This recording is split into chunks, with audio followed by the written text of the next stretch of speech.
सिद्ध करूंगा बाबूजी, आज की शादी से और तब की शादी में बड़ा अंतर रहा। आजकल के विवाह से और तब के विवाह से बड़ा अंतर रहा। गौर करिए, चार लाइन भूमिका में भाव है। क्या कहना माता? आओ बेटा, दो गरम की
महोबा के वीर उदल उनकर ब्रेका भैया वीर आल्हा।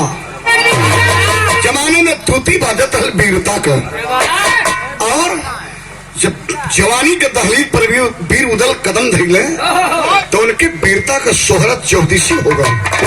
चारों तरफ उदल उदल उदल उदल उदल बड़ी चर्चा हो गई। वही जमाने में मोरंगढ़ का राजा मकरंदी के बिटिया फूलवा इतनी सुंदर इतनी सुंदर इतनी सुंदर के फूल जैसा रहबे कई चले तो नूर बरसे। वीर उदल का चर्चा मोरंगढ़ तक, मोहब्बत से मोरंगढ़ तक, फुलवा की सुंदरता मोहब्बत तक। उदल सोचे फुलवा से मिली, फुलवा सोचे उदल से मिली, मिलन का ललक दोनों और लगल है। तब विराम कहीं कव्वाली लगल, जरा टोपी निकालो हमारी एक नंबर वाली। नाथ हो, कथा हो, कलाम हो, गजल हो या कव्वाली हो, थोड़ा इसका भाव आता है तो हम टोपी लगा करके फिल्माते हैं। लाइए टोपी लगाकर दो लाइन हमें हमद कथा देना बेटा। आओ दो लीजिए। ईद वाली है, बकरीद वाली कब लाएंगे? अब मौका मिलेगा तो थमा देंगे। अच्छी बात है, लगा कर आइए, दो लाइन हमद कथा दीजिए। आओ।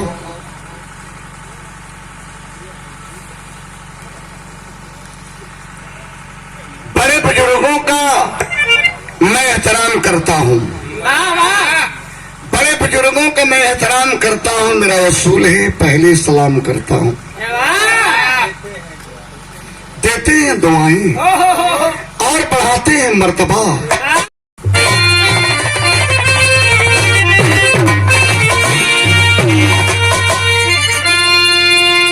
मदीने की गलियों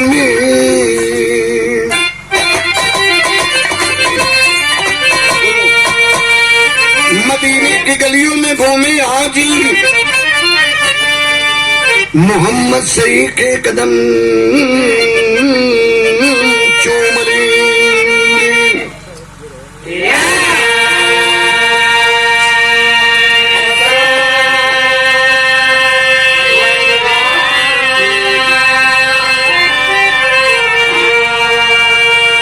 जिन आंखों ने देखा है तैबा का मंजर, जिन आंखों ने देखा है तैयबा का मंजर, वो आंखें खुदा की कसम चूम लेंगी।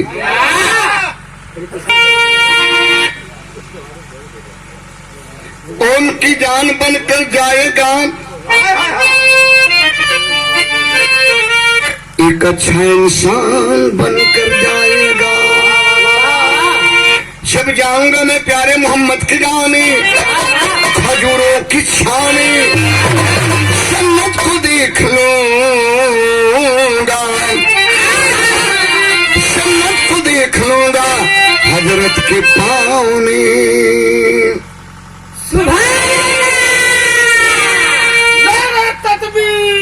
अस्सलाम दोनों मस्जिद पकड़ रहे आप लोग। बिरान एक शेर याद आ गया हमें। वाह वाह सर, हिंदी पढ़िएगा। क्यों? उर्दू हमारे को नहीं समझ में आवत। थोड़ा देर के लिए हमें कव्वाल मान लो, इधर कव्वाला। वाह वाह, इधर कौवाला, उधर कव्वाला। वाह उधर खजुआला। तो क्या कम सुनाला कि ना दिखाला? अरे भैया ये बुर्बक जनाला हो। एक शेर है मोहतरमा जी के लिए, जे मेरी मोहतरमा है। वाह वाह, गुले नार है। आज की जोड़ी गजब है, कोई जवाब नहीं है। बड़े प्यार से इनका नाम बिरहा जगत में गुड्डी गिलहरी रखा हूँ। ये मेरी गुड्डी गिलहरी है, इसलिए कहता हूँ अली, अजी तेरी छू, तेरी चू, तेरी छू, तेरी छू, तेरी छू, तेरी छू, तेरी छू, तेरी छू, तेरी छू, तेरी छू, तेरी छू, तेरी छू, तेरे चूड़ियों के खनक से मेरा झां, मेरा तेरे चूड़ियों के खनक से मेरा झां, मेरा झां, मेरा झां,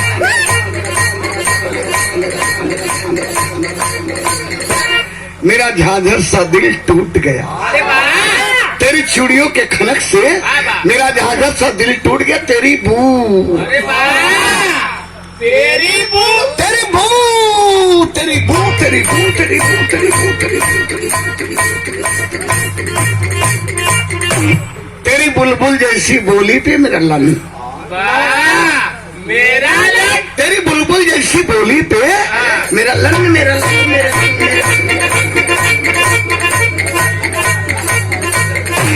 मेरा लंदन जाना छूट गया।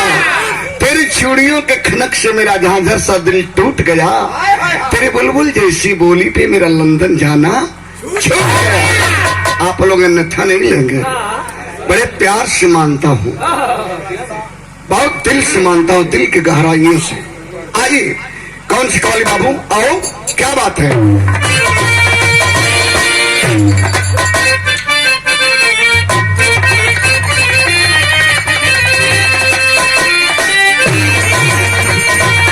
बनारस का चाँद पुतली दो भाई रहलन। स्वर्गीय रामदेव गुरु बताओ कि चाँद चंग बजाओ पुतली गावे। वो लोग साड़ी पहन के गावा। एक के जाने चाँद चंग बजावे पुतली साड़ी पहन के गावे। कोई जवाब ना रहो बाबू, कहाँ गावे? एक लाइन गाएंगे तुम देखें कितनी बढ़िया हो। कैसे लाओ? अरे शीशे का है दरवाजा, अरे शीशे का है दरवाजा, पत्थर के मकानों में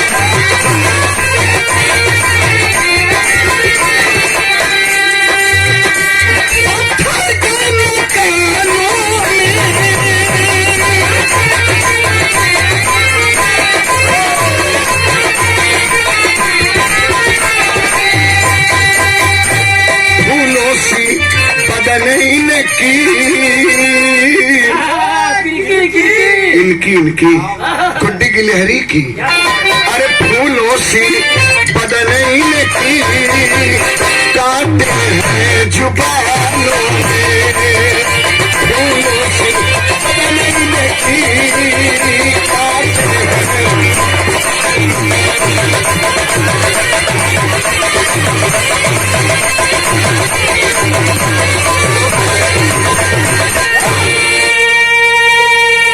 इधर कव्वाली रहो, बताइए कव्वाली बदल गई, मेरी टोपी कलर बदल जाएगी। अब तो हर कलर कब बदली थी। तो लोग बुर्बक हुआ। अरे यार काला को काला न समझो, काला सामने आला है, वाह काली पुतली काला सुरमा, ओ माय डियर आंख में रहने वाला है। अरे वाह वाह रे माय डार्लिंग वाह। बड़ी बेजोड़ लाइन कभी भी विराम लिखना है। आजकल बहुत मिजाज में राहत हुआ। क्या बात है दाता, एक बार जवानी आवेगी, अरे वाह जवानी के वर्णन कभी लिखना। जवानी में सबकर जवानी एक बार आवेगी, और जवानी जब चढ़ाइले तो छोकरा चढ़ाइले।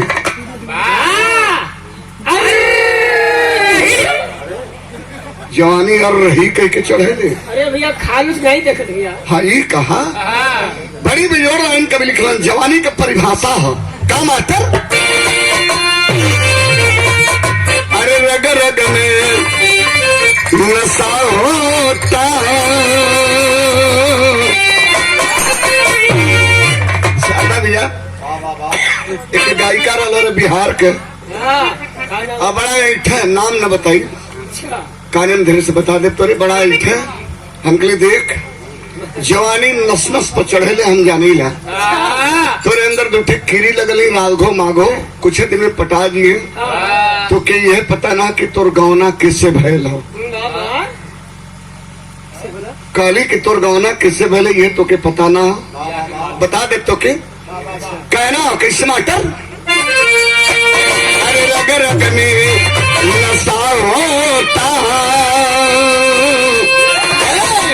अरे रग रग में नशा होता, लोहू का जवानी,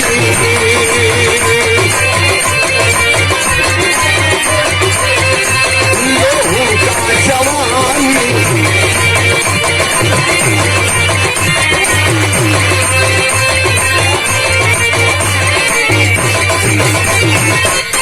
रग रग में नशा होता,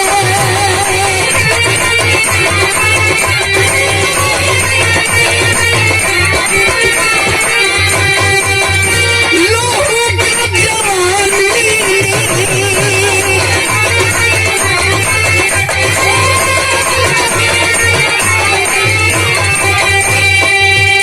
टकराने लगा लोहा,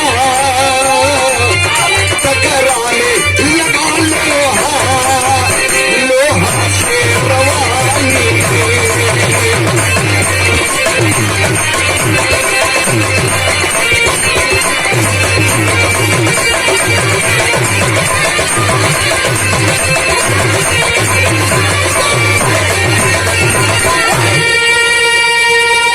रग रग में नशा होता, लोहू का जमानी में, टकराने लगा लोहा, लोहा से रवानी में। यही से कहानी की शुरुआत हो गई, तनी गौर करी है। आल्हा दुआरे बैठल और उधर एक रिटर्निंग ना मिले थे भैया, रिटर्निंग मिले उधर अखाड़े से लड़के इलन, अखाड़े से लड़के इलन, उधर के चेहरा मनहूस हो। आल्हा पूछले कि बचवा उदल आल्हा के भाई हुआ, ये मोहबा नगरी में कोनो तिरिया ताना मर रहे, या कोनो मर्द आंख दिखौलस, या कोनो बात तक कमी हो गई। कहना उदल है भैया, न तिरिया ताना मर रहा न कोनो मर्द आंख दिखौलस, मोहबा नगरी में तोरे भाई के एक बात की कमी हो गई। अरे वाह कोने बात का बच्ची। हमारे चढ़ेला के को घोड़ा ना रह गई, बाबा तो कुछ दिन घोड़ी से काम चला, हमेशा स्त्रीलिंग में डूबल है। हम तो इनमें सुखा मिला। हाँ ठीक है। हाँ ए भैया कल जमाने में हमार घोड़ा बिदुला जो नहीं के कोई धूल ना लगौलस, हमने घोड़ा पर सवारी कर। कल भैया हमार फर्ज नहीं कि जो चीज के तू सवारा, जौने चीज पर तुहार अधिकार है, जो पर तू चढ़ा ऊपर हम चढ़े। तब चढ़ेला घोड़ा कहाँ मिली है? कल भैया काबुल का घोड़ा लड़ाकू होना उड़ाकू होना। कल की दौलत लगी तब मिली है काबुल वाला घोड़ा या तलवार चली तब मिली है? अरे ना ना, दौलत लगी तलवार ना चली। कल की तब करी का कल खजाने से हीरा मोती रतन लेला, तेभा तिवारी के लिया ला, लेके जा काबुल से घोड़ा अपन पसंदीदा खरीद के लिया वहां। तब कहानी लिख लगा कैसे बेटा?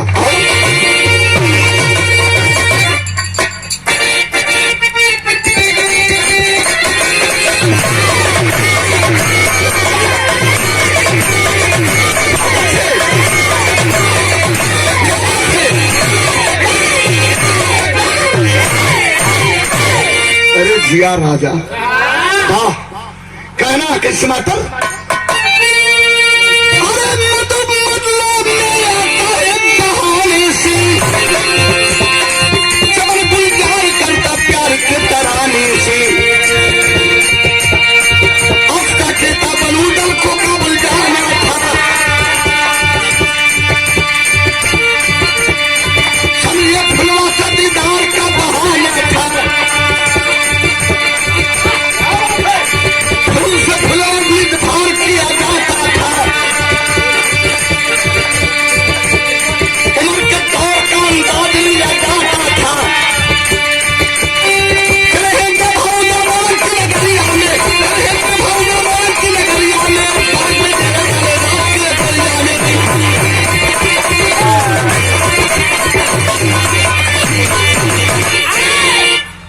चल रहे मोरंग वाली डहर महोबा से पकड़े हुए, अरे काबुल के, और बीच रास्ते में जाए के उधर काबुल वाली डहर छोड़ के मोरंग वाली डहर पकड़ लेना। देवा तिवारी का एक बार उकले बचवा रास्ता गलत है, कल गुरु गलत नहीं है, तनी बाईपास से चलिए निकल ले तो तनी आनंद ले चल जाए। ए भैया मोरंग जात जात शाम हो गए, और जब शाम भल तो राजा मकरंदी के बाग सजल हो, वही बाग में जाए के देवा तिवारी बीर उदल बैठे हो, जो ने बाग से फूल तोड़ के महल में जाए तो फूलवा से फूलवा रानी तौलाए। जाए कोई बाग में बैठे हो ना, सवेरा जब भल तो बगिया में आयल के बिरहा में तर्ज बदल गए बाबू, कौन की बलाओ आवा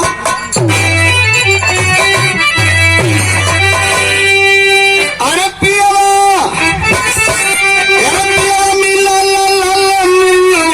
बोले के सपना रे नाना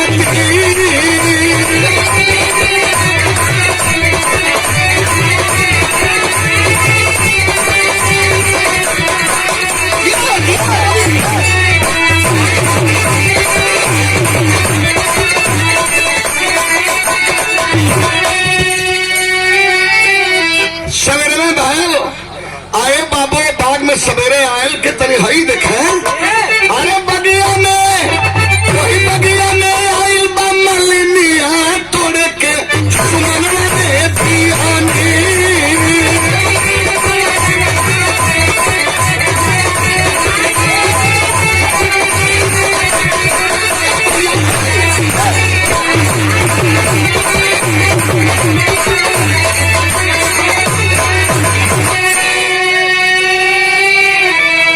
मलिनिया आइल, जौन गांव का मालिन रोज फूल तोड़ के ले जाए, रानी फुलवा फुलवर से तौलाए। आइल तो पहला शंका काब है, गेट खुलल बंद नहीं रहो। मैंने सोचे लगल गेटवा कौन खोल देना, सो अंदर घुसल ता फूल तोड़े के नशा में हो गई, डाली से फूल तोड़े डलिए में रखे, डाली से तोड़े डलिए में रखे, डाली से तोड़े डलिए में रखे, तब तक भगवान नजर को कर कहाँ पड़ल? भाई पर नजरिया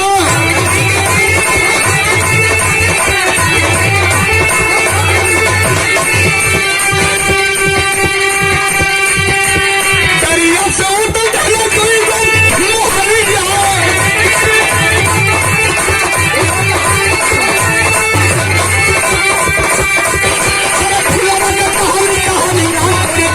सुमना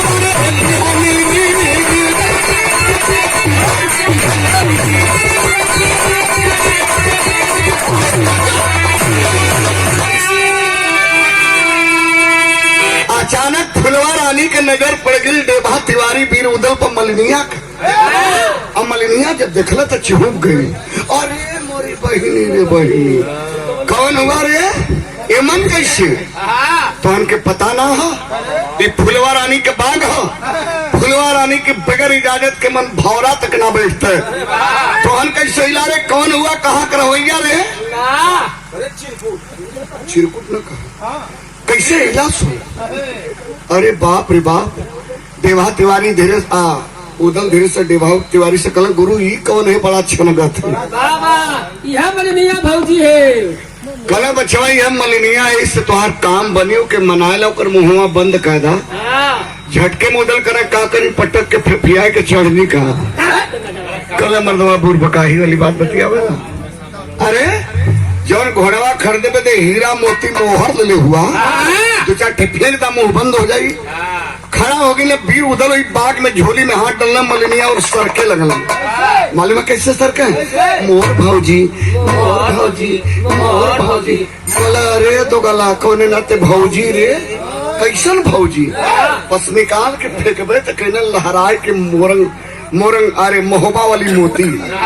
आज परल मलिनिया के चरण में मोती बाबू, तो मोतिये पे मोहाय के ओकरे मुहे में पानी आए गल, पूरा पानी आए गए कि मतलब एकदम छछैले हुआ जका पानी के मुंह में, ओकरे मुहे में पानी आ गल के पानी आए गई। ए भैया कल बबुआ बड़ी सुंदर मोती ले ले होगा। कल वही दोगला कहतल वो बबुआ लगलो कहे तो के मोतिये से लाट दी, लेकिन खाली इतने बता था कि फुलवा रानी कौने बरन कहे। कल ए बबुआ देखा ये मेहरारू है, बड़ा जल्दी पिघल जाएंगे, समझे था? लोहा से भी टाइट है और मोम से भी नरम है। पिघल गई मलिनिया। कल ए बबुआ चलो हमारे घरे, तो के दिखाओ दे, बताओ दे, चाहबा तब मिलाऊ दे। लेके देवा तिवारी वीर उदल के मलिनिया घरे गल तो जल्दी आए गई। श्रृंगार न कैली, न हैली, न खैली, ना लड़का ने पियौली, लइको रहल का। ईश्वर रहल ना। अच्छा ईश्वर,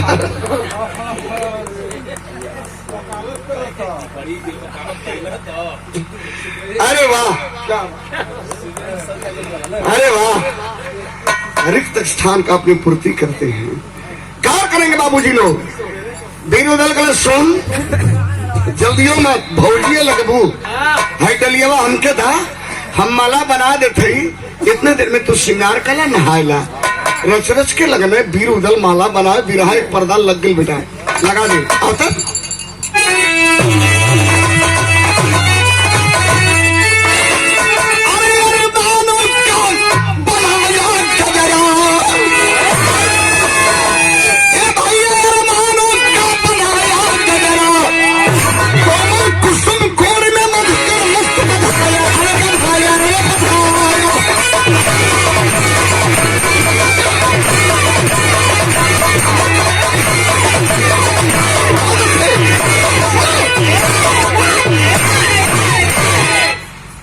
कुसुम कोड़ में मधुकर मस्त बधाया, अरमानों का बनाया गजरा। बनाए के गजरा सजाए कोई डलिया में वीर उदल रखले। मलरिया छनमन छनमन कैले आई। का हो बबुआ बन गयल? कला भौजी टना टन ले जाए के दे दे अपने रानी फुलवा के पसंद के जाई। मलरिया गलती का कैले, डलिया खोल के मलवा निकाल के चेक ना कैलस। उदल पे विश्वास करके डलिया उठौलस, लेके फुलवा रानी के महल में गई। अब फुलवा रानी कल बड़ा देर कैलू भौजी, कल हाँ कुछ मेहमान आए गल, अतिथ तो अतिथ देवो भव, सेवा सत्कार में गए ननदो तनी देरी भय आय हाय हाय।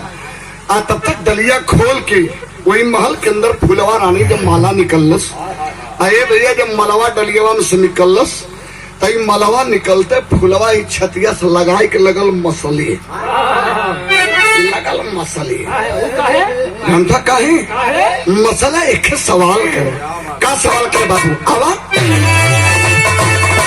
माला कौन बनाई,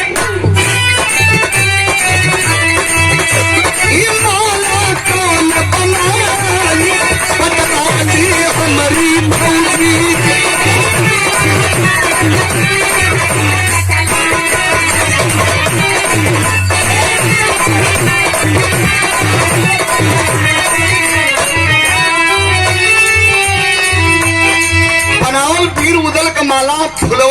छाती से दबौले है। मलिनिया से कले एक के बनौले है, मलवा के बनौले है। मलिनिया कल के बहुझक्कल है का, अरे हम ही बनाइला, हम ही बना के ले लिए। तब कहल अगर तो ही बनौले तो एक चीज बताओ, बतलाते हमारी भौजी, बतलाते हमारी भौजी।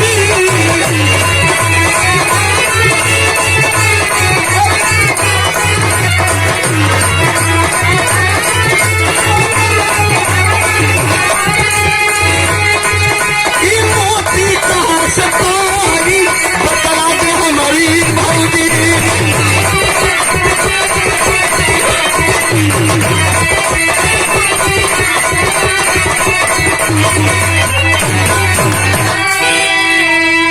मान गई तो ही बनौले हो, जिंदगी भर बना के ले, लेकिन जौन मोतिया हो ये कहाँ पौलू? उदल कारीगरी का करे ना, बिचवा बिचवा में थोड़े थोड़े दो चार ठे मोती डाल देना है। मोती है तो फुलवा के करेजवा में घर कह गई। इतनी सुंदर हल मोहबा वाली मोती, वही मोतिया पे फुलवा मोहाए गई। अरे वाह, करे मोती कहाँ पौली? अब तक फुलवा रानी के बात सुन के मलिनिया हक्का बक्का मने मने सोचे थे मुझसे चंडवा दो गलवा मन का करे डाल देना।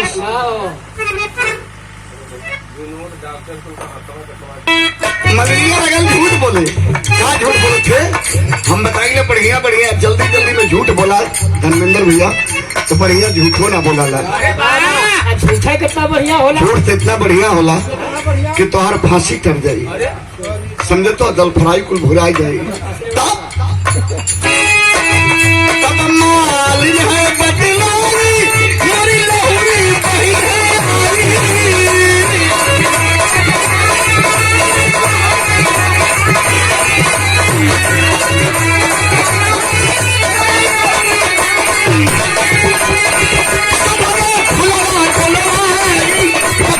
हमारी भौजी।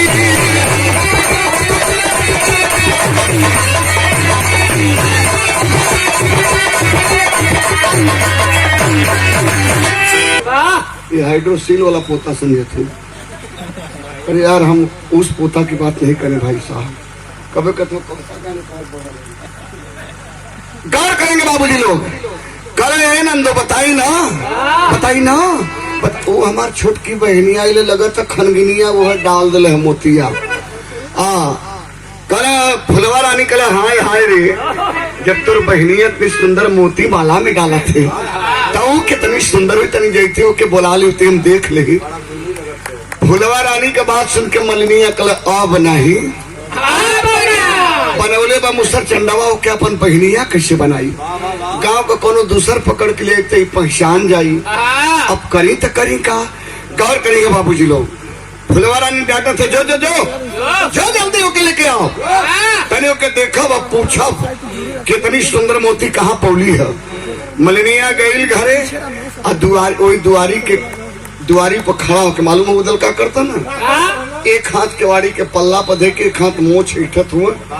राजा मोती भिड़ौली मोहबा वाली मलिनिया छनगा ताओ थे कुछ न कुछ काम बनी जरूर। तब से मलिनिया के कहबत कैले करे मुसर चंडावा, करे मलावा में मोती का करे डल्ले रे।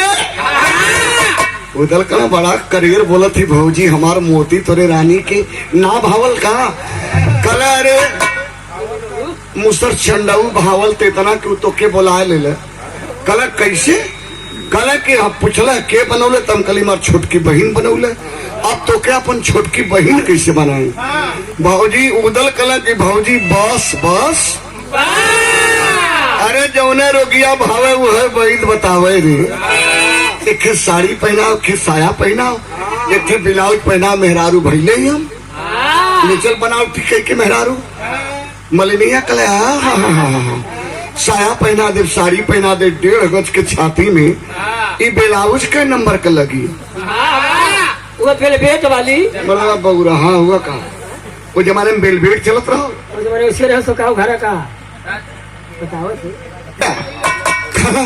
कल न एक ठेटी उदल समझाओ तो मलिनिया के ना ब्लाउज एक ख्याटा तो 2 ठे डाल दे, एक खेहर से डाल दे, खेहर से डाल दे। मलिनिया कल ब्लाउज तो 2 ठे डाल दे, भाई 2 अक्टूबर कैसे दूठे बनाई कल अरे तो करे चक्कर में कहा है ज्यादा मत सोच तू यदि पुअरा लुड़िया के दे यूं धोई नहीं कोनो आई के टू यू कले लगा हमार बात है ए भैया वीर उदल के बनाए के मेहरारू मलनिया लेके चलल है आज मलनिया लेके चलल तो यहाँ बिरहा में वो गीत आ गई स्वर्गीय रामदेव गुरुगांव में मास्टर कुछ गीत तो नहीं पते बनले रहा इतनी मिजाज में डाले दुल्हा जबोख दुल्हन डरपोक है सुहाग रात का बात है हड़ाक से हल गए दुल्हनिया चौक के खड़ा होगी तो कहे कैसे गाँव में मास्टर अब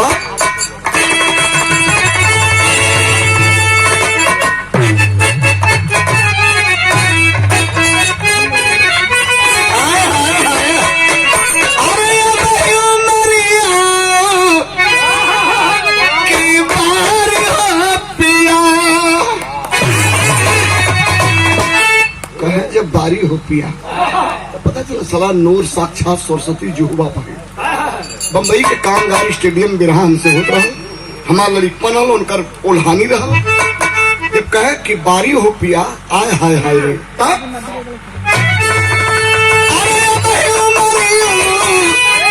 कि बारी हो पिया जिया मचल मचल जा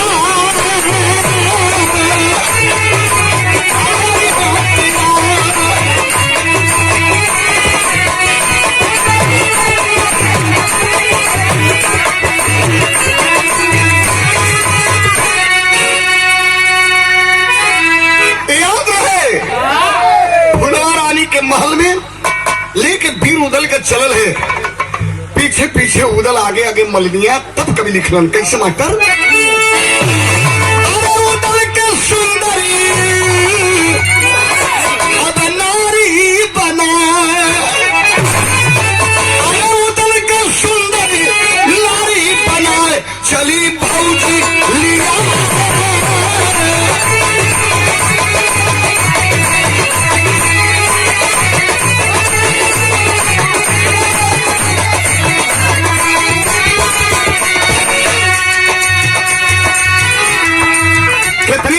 श्रृंगार कैले हो वीर उदल कमलनिया कितनी बढ़िया बाबू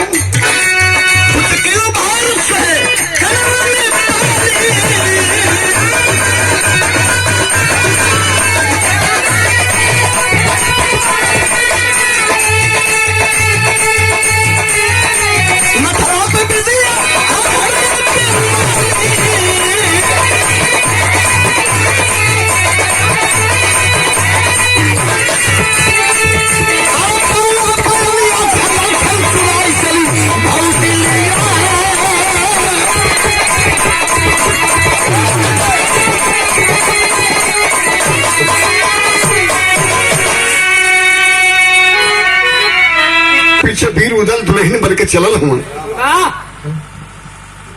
कैले रहा और मलिनिया से कहा करे भौजी तू तो पतरा ही रे तू तो पतर सुग्गी जी पतरा है लेकिन तोर बहनिया बड़ा भरल पूरल है मार नहीं मरवा माल कहला राजघराने की मिठाइयाँ आई रसमलाई रसगुल्ला खीर मोहन पेड़ा पंतुआ अरे बाबा ये पंतुआ को मिठाई भैया पंतुआ पूर्वांचल में मिले ले हमरे पहलवान भैया बहुत पसंद करे लो दिला भैया हाँ दिन में सेवन की पंतुआ का क्या करेंगे ए भैया वीर उदल में पानी पीने ने मीठा खेले मलनिया देखलस त कलश की कुछ खा पीला कल खा पिए में भूख प्यास कुल मर्ग लेके दिखता है घूंघट में से जब देखे वीर उदल नागिन जैसन फुलवा रानी के सूरत नागिन जैसन कहे करी बाप रे बाप इतन नागिन से भी बढ़ के बाद टंक मार दे तो जीगल मुश्किल हो जाएगी इतनी सुंदरता रहल फुलवा के हेलो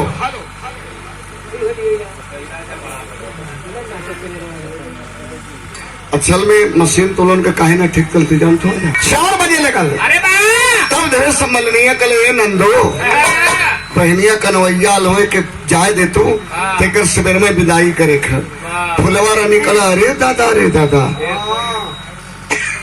करे तोरे बहनिया कन चेहरा देखली न मोहरा देखली न खियवली न पियवली न हाल न चाल आ तू लेके जाइबी एक काम करके तो ही जो ने करा अनोहिया मेहमान आलो उनका सेवा सत्कार कर अपने बहनिया कमरे आ रहे थे रात के खियाई पियाई सुताई बैठाई हाल चाल दीदार ढेर दीदार करब जब सवेरा हुई तो हम विदाई करब तब तक विदाई कर दी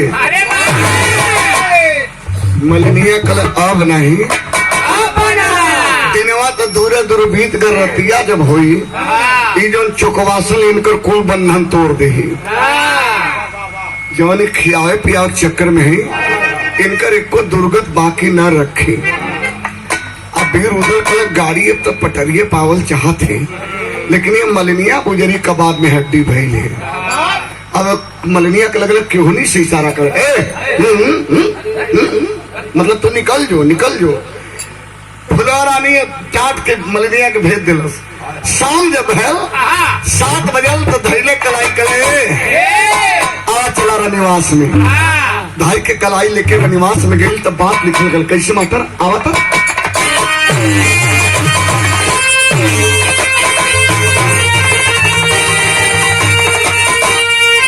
ये गीत तो नहीं कहे गाय देने तो एक पत्थर का लकीर होगी बताओ कि मेरा हाथ 3 लकीर पहले बचवा पानी का लकीर बालू का लकीर पत्थर का लकीर पानी पर लकीर खींचे तो बार मिटक जाई बालू पर लकीर खींच देबा तेज हवा चली मिट के बराबर हो जाई लेकिन पत्थर का लकीर अमिट होले क्योंकि उलस ना हमन तो जियत खाते जाओ लोन के रास्ते बनावल पर लेकिन वो एक लीक बनावेला बिरहा जगत का कोहिनूर हीरा रहे इसलिए मैं कहता हूँ कि वह कोहिनूर हीरा रहे का गाँव मैटर आवा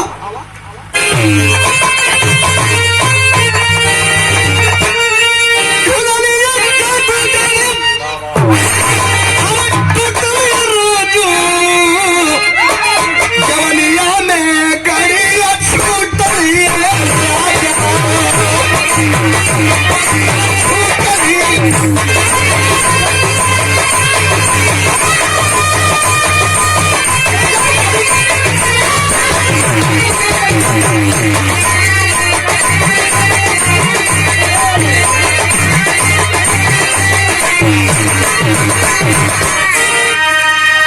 ले जाओ के बंद कोठरी में फुलवा रानी बीर उदल से कहले मलनिया के बहन हो तब भौजिए लगबू तनी घोंघटवा खोला चेहरवा दिखावा कुछ खा पिया कुछ खियावा हाल चाल करा तो धाई के फुलवा जब घूंघट उठावे बीर उदल के तब कहे कैसे माता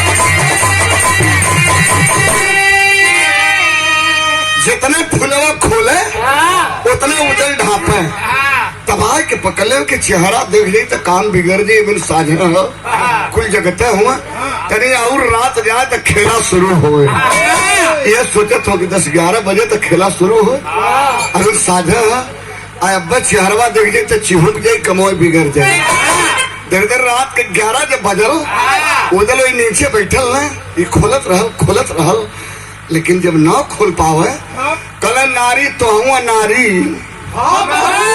कैलू बड़ी त्रिया चरित्र चेहरा खोला न खैलू न पेलू न खाए दिलू हमके न पिए दिलू तुम्हारे चक्कर में परेशान है एक काम करा का कहो बाबू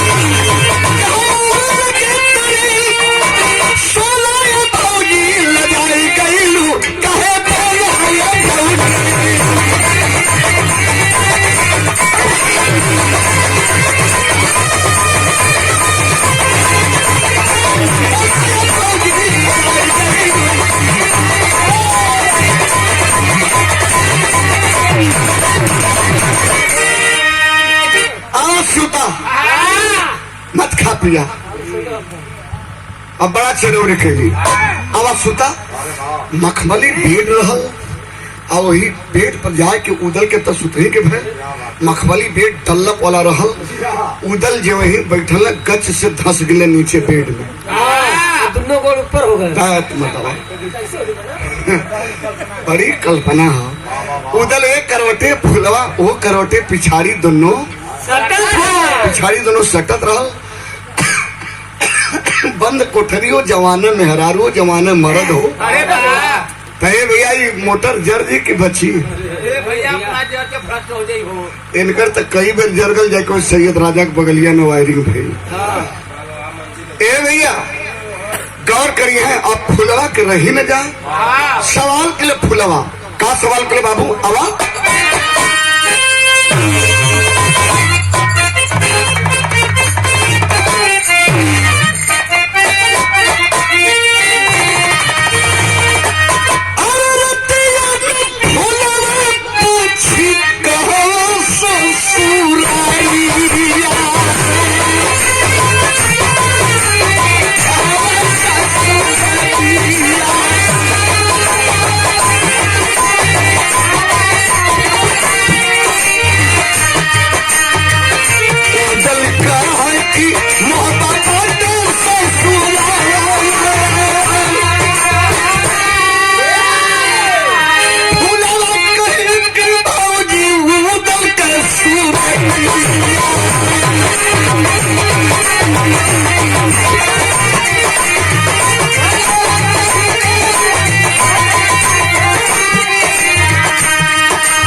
कैले कब हमसे हो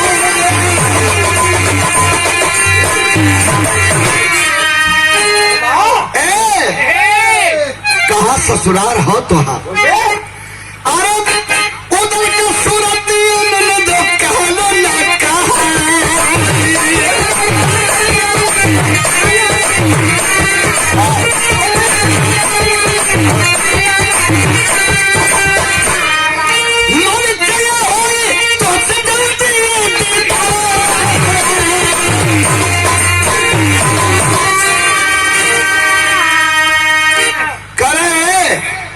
भाऊजी बड़ा देर हो गए जान नहीं पौली कि तुहार ससुराल कहाँ है जान तो काहे बदे ससुररिये से जो मोती लिया के माला में डले लू है वह मोती करे जगह के छेद देहलस इतना सुंदर ले कहा ससुराल है तब भी उदल मैना के बोली में बोलना मालूम है क्या बोल मुंह दबाई कोई रजाई में से बीर उदल धीरे से बोलना तो बोले ही कोई मालूम है कैसे बोलना ए नंदो बताई ना ए नंदो बताई ना हमार ससुराल महोबा हो फुलवा रानी के दूठे कीरी लगल हुई कौन कौन राघो माघो अच्छा अच्छा जवानी में लगी जानी अक्सर अब तक कहलस के महोबा महोबा महोबा करे भौजी महोबे के वीर उदल हुआ मर्दन में मर्द हुआ उनके वीरता के चहुओर सोहरत हो उदल के जाने लू उदल के जाने लू मोहबा कहूँ तो जरूर जाना था वो मने मने उदल सोचे थे कि हम ही कर बदे नहीं परेशान इहो हमारे बदे परेशान है कल लगने औरों काटे हाँ ये नंदो जानी ला रिश्ता में हमार देवर लगना हमार वरवानी में उनकर वरवानी चुवाइले मालिक चाहिए तो जल्दी भेंट मतलब जल्दी दीदार हो जाई अरे भैया भेंट दीदार का नाम सुनते नाच गई फुलवा वही बेड पर की नाचल तो रहल वो करवटे कच्छ से घुमल ये करवटे आ उठा के पाजू वही वीर उदल के छाती पे पीटलस पीट के लिया के नाभि तो लगा रगड़ी उदल कले आए हो बाबू ये तो गरमाई के दिक्कत है तो मेरे अवरों ने पीटे नहीं पुअरवा का लुंडवा सरवा पूरे सीवन के नीचे झड़ जाए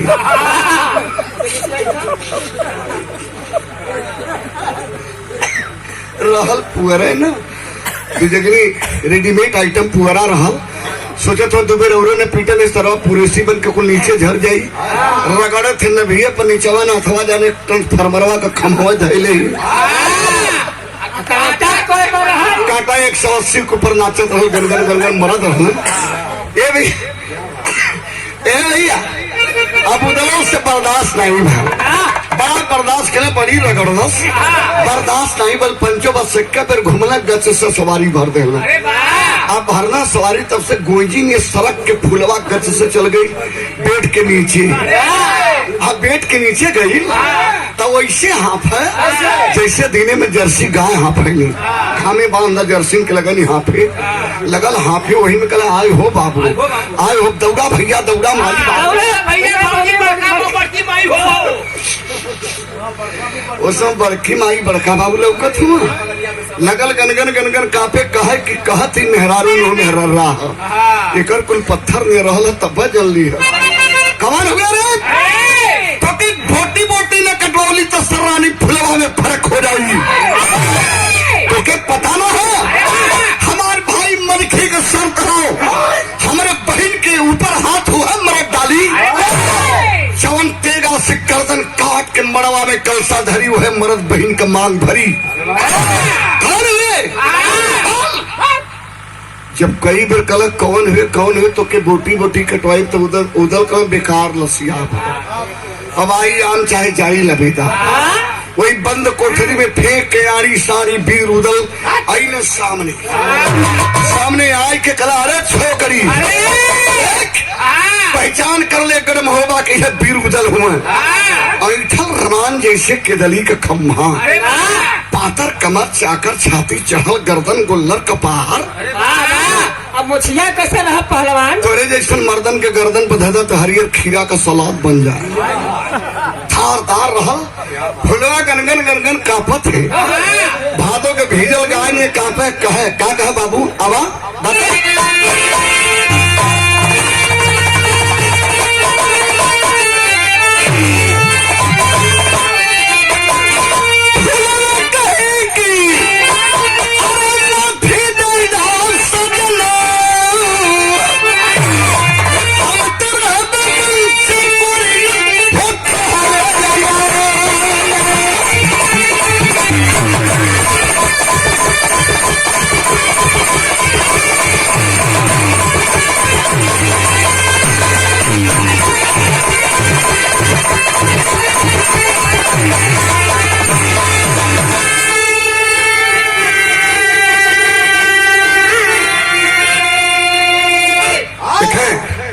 बिरहा जगत में ढोल सम्राट की उपाधि जिन्हें मिली है महुआ चैनल भी गंगा चैनल फोक्स जलसा पे हम लोगों को घुमाने वाले हमारे साथ संगत कर रहे हैं हमारे बॉस हमने लाल भरत भैया आपके मझलिस पुत्र शिवानंद तो गौर करिए बंद एक लाइन और बिरहा हटो लाइन माफ फुलवा रानी गनगन गनगन भागों के भीजल गाय में कापत है करे ए उदल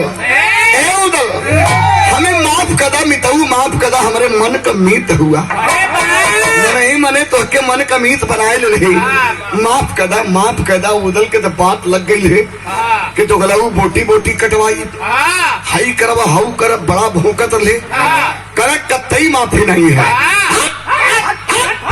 कतई माफी नहीं है पहले ये फिर आया ये कहना मतलब एकदम छछायल हुआ जरा करे माफी नहीं है तो फुलवा के माफी नहीं है तो हमारे बात सुनना फैसला है हमारे भाई के शर्त है हमारे बहन के मांग है मरद भरी सिंदूर से जवान भाई का गर्दन काट के मड़वा में कलसा धरी माफ न करवा तो मेहरारू बोलने मेहरारू न पैबा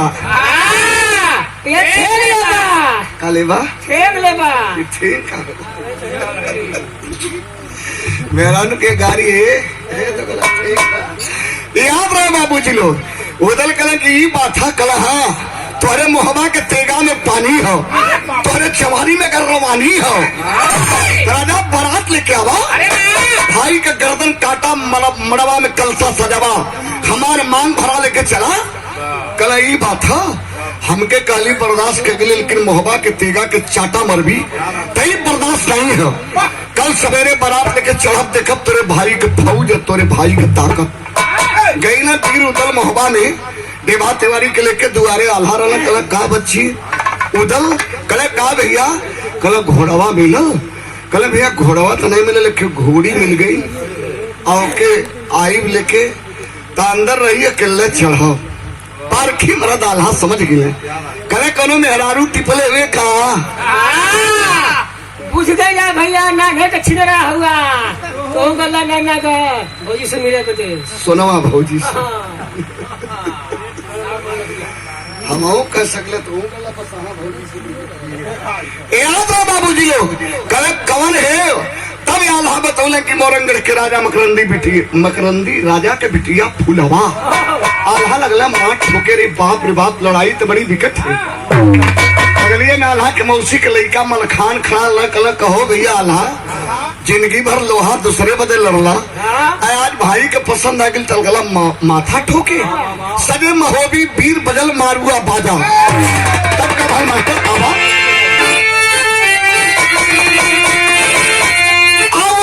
के मोहबा से सेना लेके आई और जंगल में मलिखे मकरंदी के धैला चल गए मोहबा वाला वीर मोरंगढ़ के सरहद पर। फुलवा का भाई अकेले दौड़त रहो गर्दन लगन ललकारे तेगा लेके कला हवा काट ले गर्दन।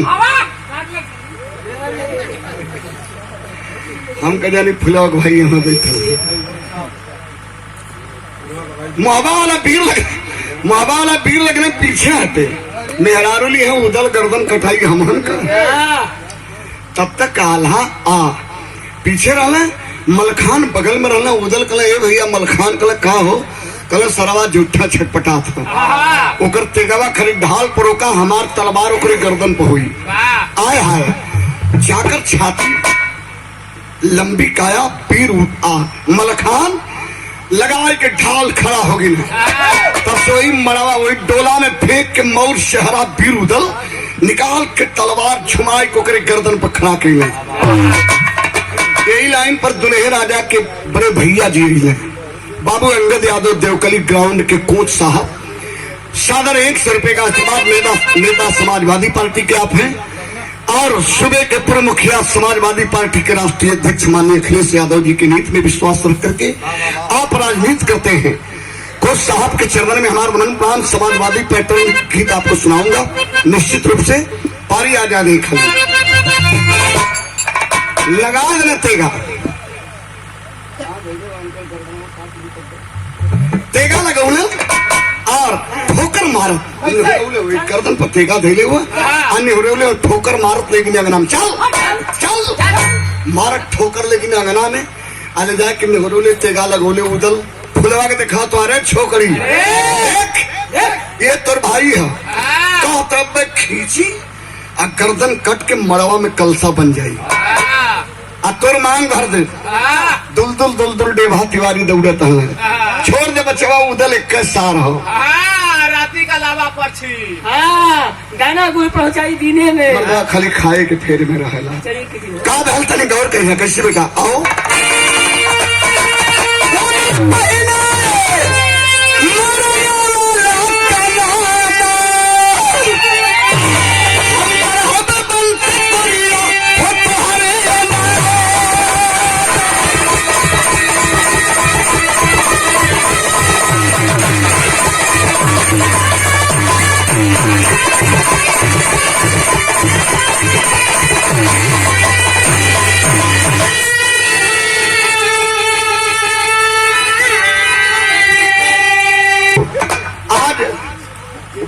के फुलवा रानी के ब्याह के वीर उदल लेके मोहबा आइले मंगल गीत गवाई मंगल बाजा बदल वो जमाना रहा लड़की पसंद आ गई तो ढाल चली चाहे तलवार चली ब्याह हुई तो आजकल तो भाई बड़ा दान दहेज तमाम पैटर्न बदल गए। तो कहना हो शुभ विवाह के मौके पे ये विवाह का प्रसंग रहो क्या बात है। गुरुदेव मोहम्मद राम सिंह शिवबदन की पानी कहने वाली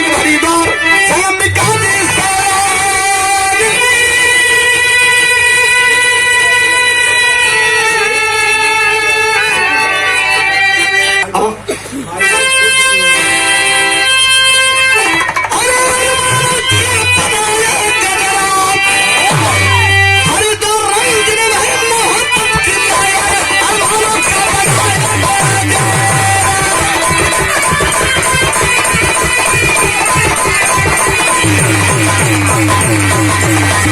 you.